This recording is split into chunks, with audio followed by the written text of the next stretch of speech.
নাফিসা, আপনাকে প্রথমে জানিয়ে রাখি, কুষ্টিয়ার খাজানগর দেশের অন্যতম বৃহৎ চালের মোকাম। এই চাল উৎপাদনকারী হাব থেকে কিন্তু রাজধানী ঢাকা সহ দেশের বড় বড় শহর বা বাজারে কিন্তু আসলে চালের সরবরাহ করে থাকেন এখানকার মিলার এবং ব্যবসায়ীরা। তো আহ, এই বাজারে চালের দাম বাড়লে আসলে সারা দেশের বাজারে চালের দামের উপরে প্রভাব পড়ে। তো ইতিমধ্যে কিন্তু এই বাজারে চালের দাম কিছুটা বেড়েছে।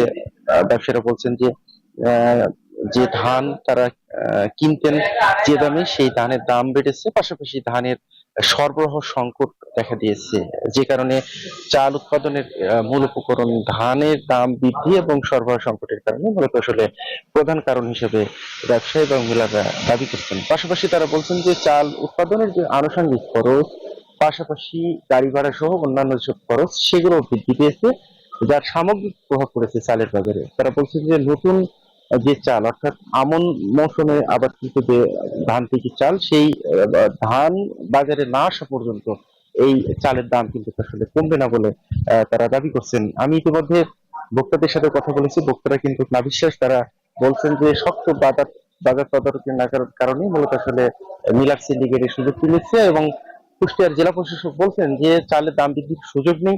যদি কোনো ব্যবসায়ী বা সিন্ডিকেট এই চালের দাম বৃদ্ধির সাথে জড়িত থাকে, তাদের খুঁজে বের করে কঠোর ব্যবস্থা নেওয়া হবে। এই ছিল কুষ্টিয়ার মোকাম থেকে চালের বাজার দরের সর্বশেষ। ফিরে যাচ্ছি সাভারে, সেখানে অপেক্ষা করছেন আমাদের আরেক সহকর্মী নাজবুল। নাজবুল, জানাবেন সাভারের খুচরা বাজারে চালের বাজার দর আপনি কেমন দেখছেন?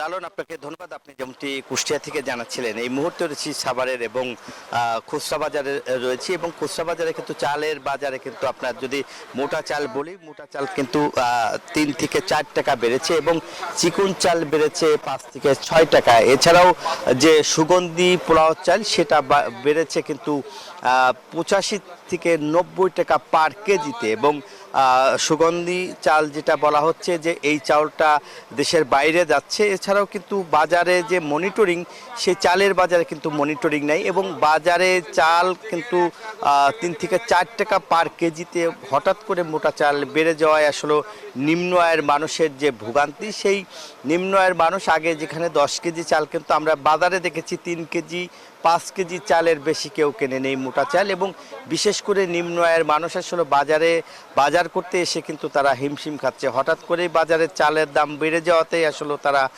বিপদে পড়েছেন। এছাড়াও কিন্তু আমরা দেখছি যে 85 থেকে 90 টাকা যে চাল, সেই চালটা কিনতে এসে কিন্তু তারা মহা বিপদে পড়েছে। সেখানে কিন্তু বলা হচ্ছিল যে এই সুগন্ধি চালের বাজার যে এরকম হবে, তারা আসলে ভাবতেই পারেনি যে পার কেজিতে 90 টাকা বেড়েছে। এবং বাজারগুলো কিন্তু যে মনিটরিং করার কথা, সেগুলি মনিটরিং হচ্ছে না। এবং নাজমুল এবং লালন, ধন্যবাদ আপনাদের। Bashundhara public school and college 2026 শিক্ষাবর্ষে ভর্তি চলছে।